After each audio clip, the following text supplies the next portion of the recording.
Hey everybody, it's Doc. Welcome to the channel, and this is my brother Mark, and we are doing an episode of Less Than Perfect Vehicles We Love today. And if you guys have been watching, I've been primarily centering on all of my vehicles this year because I haven't been able to get out. And this isn't much different, but we're going to do one of Mark's creations today. We'll turn the camera on and let you take a look at it.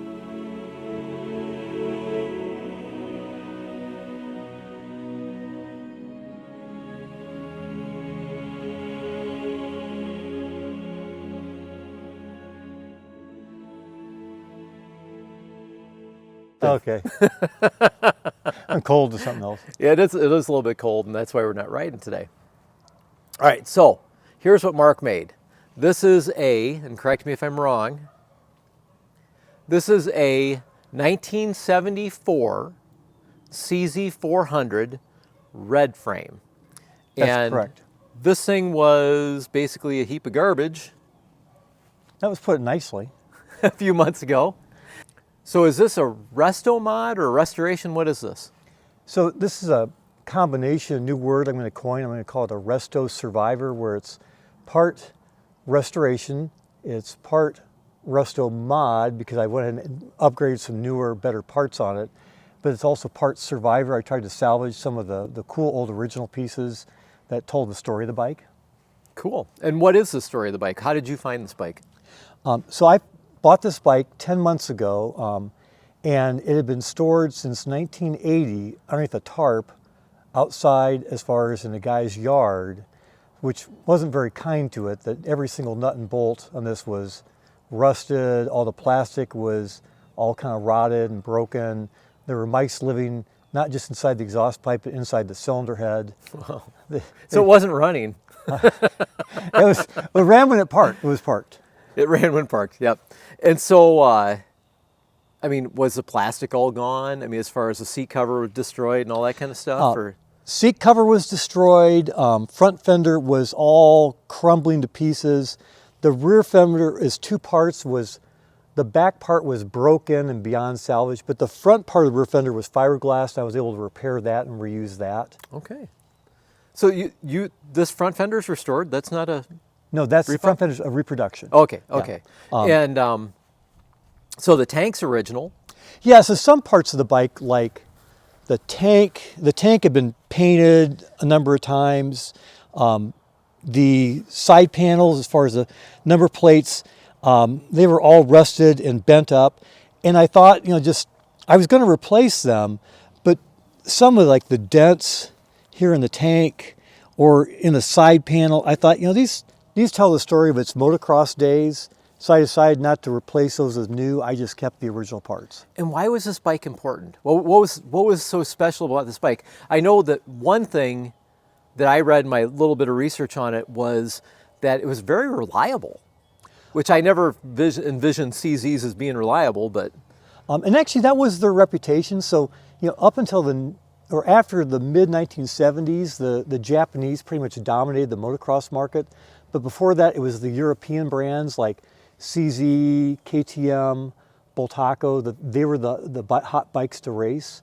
And CZ's, their reputation was they were pretty much bulletproof, that it took a lot to blow them up. And all the parts in this, because I took the entire bike apart, put it back together, they're pretty heavy duty, heavy grade parts. It looks heavy, but you say it doesn't ride I don't heavy, think it weighs that much more than heavy, my modern KTM. Okay, and we have not started this bike. This is a fresh restoration. Now, I know you took the engine somewhere and had the engine done. What's the story with that? So it turns out that in Southern California, not far from one of my other brothers live, as far as that is one of the CZ experts, a guy named Charlie Richardson, and he has raced these bikes going back as far as to the 1970s. So he's the big CZ guru. And I build my own race car motors, but when I went and visited him, I realized he knew far more about this engine than I would ever learn in 1,000 years. So I went ahead and had him take the motor, totally rebuild motor and transmission with some key upgrades, conversion to a reed valve. I'm going to say a more modern as far as it's an old round slide Mikuni on there, electronic ignition, modified the compression, so rather than being sky high, it's down to a more reasonable, about 10-to-1 compression, so you can actually kick over the bike and start it more readily. Nice. Well, you got to kick it on the wrong side. I'll just say, if you're right-footed like me, it comes out the same either way. If you're right-footed. So what did the reed cage come off of? I mean, that's a custom-made piece that he's come up with as far as for these bikes. Okay, so it's not like modified from a Yamaha or something like That's that. That's correct. And even the Mikuni, he had to go ahead and like cut an inch off the air horns because it's a very short distance from the carb to the air box that's there, and of course rejetted for this particular bike. So I'm assuming originally it had a bing on it or something? I can't remember if it had a bing or a maul. That's a good question. I don't know. Which is probably a nightmare. The one I bought actually had, what was the peak of that era had an old Lectron as far as flat slide. Really? And that thing was totally corroded to all ends. So in something you don't see very often anymore is a downpipe. And there was the option of having an up pipe on these? I don't know. No, they did not make up pipes. In fact, even the aftermarket pipes I've seen for these bikes are all down pipes. All down pipes, yeah. Huh? Yeah, I think everybody just flattened those things out eventually. Yeah, that pipe's seen its share of dings and bumps. So how much suspension, I mean, are we talking like 4 inches of suspension, 5 inches? The front, I believe, is 6 or 7. Okay. And that Charlie Richardson also went ahead and redid as far as the front forks where they're revalved with a more modern type setup, so it's better. Okay, it's a little bit cushier, I guess. Little cushier. And then the seat, I'm assuming the seat is it's tall, right? Because it's taller. Normally it's only about to there, but this brings it where it's more kind of like the more modern riding style, where it's more even with it. And even with, as far as the seat that's a good 1.5 inches, 2 inches higher, it's still very, I mean, I can easily, at my age, swing my leg over and get on this bike pretty easily compared to as far as the stock seat.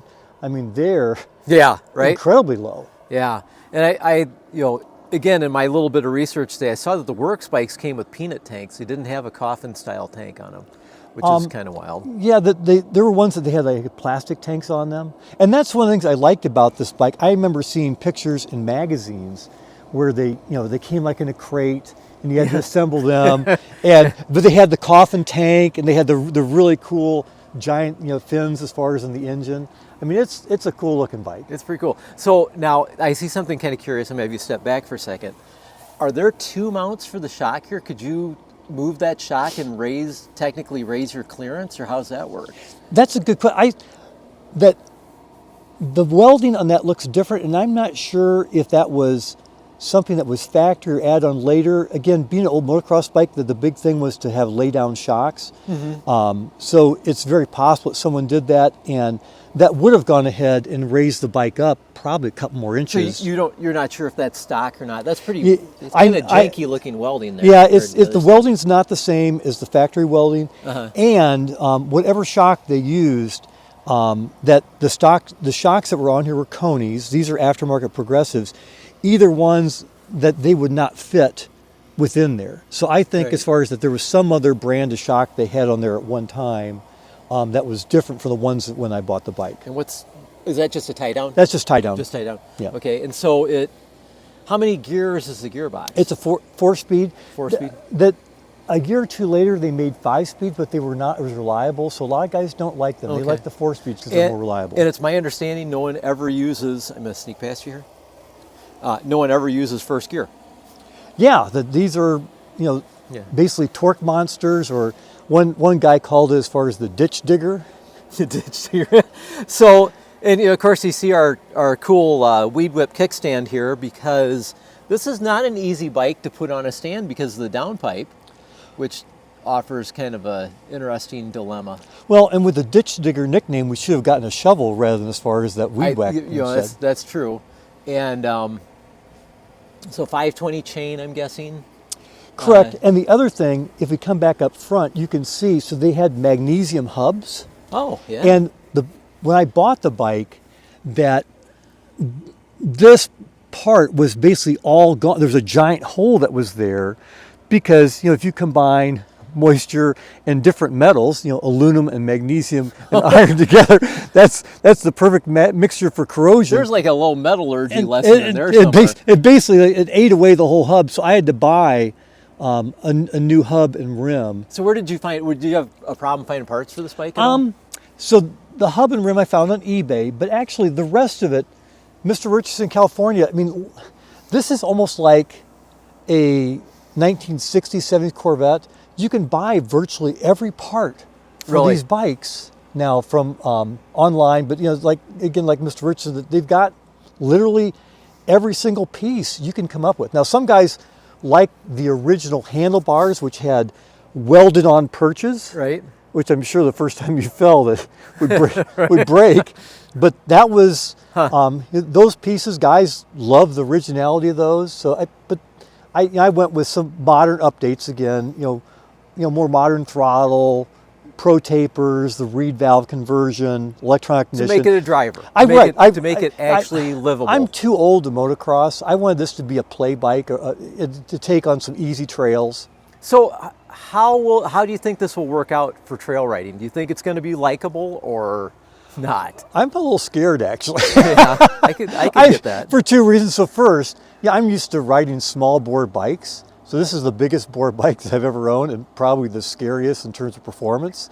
But the other is combine that with the suspension. My KTM, I probably have double or triple the rear suspension travel this thing has. So I think honestly, you're going to be surprised how docile it is. Not in horsepower, not in response. So I think it's going to be all on or all off. But I think it's going to be. I don't think you're going to have as crazy of horsepower as you think you're going to have, because every old bike that I've gotten onto, oh man, this thing was really powerful back in the day. It just, compared to modern power plants, unimpressive. Yeah, from a riding standpoint, I'm more thinking about just when I get to it would be nowadays the typical, small log or small stream you'd cross, or the rock that you're just going to go and just run right over. Yeah, I think I'm okay with the front end. I'm just not sure what the rear, how much the rear end's going to kick. I think when that I go carburetor is going to change the game entirely too. With the reed valves and that carburetor, you might have a whole different motoring experience than you would have in the 70s. How come it's got the availability of a petcock on the other side? So it's supposed to have two petcocks, but they only had one in stock. So I said, look, which side do I need to have it on where I'm most likely not to run out of gas, and it's the other side. So and I'm assuming that's like a 2-gallon tank, maybe? Yeah, because I dumped a gallon in there, and it looks like it's half full. Okay. Yeah, I bet this thing. It's a motocross bike. It's not meant to carry a lot of gas. I bet you might get maybe 45 minutes of riding on this. Trust me that I'm going to ride for about maybe 20 minutes and take a look inside the tank and just make sure I can get back. Well, I definitely want to. I definitely want to ride it. That's absolutely a must. And maybe I'll appreciate it more, because I just, again, this was pre my era. And, I love late 70s, the Evolution bikes with the Evolution suspension. And something like this has never particularly appealed to me, but this is gorgeous. It's absolutely beautiful. You've done a wonderful job. So you guys, please comment if there's anything we said incorrectly, or you want to educate us a little bit on the red frame here. Please do, because I think there's a lot of information, a lot of knowledge out there that probably we don't know. Yeah, I'm definitely not a CZ expert. I mean, I guess I'm an expert taking this bike apart and putting it back together. but beyond that, the history. But the history has to be crazy. I would love to hear guys' comments about what they were like back in the day, and what the bikes before and after were all about. Right, yeah. And so we're going to end this video with us trying to start this later today when it warms up a little bit. And you guys will either get to see us succeed and be happy, or struggle and be sad. So you guys have a great day. We'll see you out there. It's going to take some effort here. Oh, hell, if I put the choke on too on that. Zero kicks ever.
Ready? Yeah, what gear you got in? I can make it push this. What gear you got in? I'm not in gear at all. Well, put her up in gear. I'll push.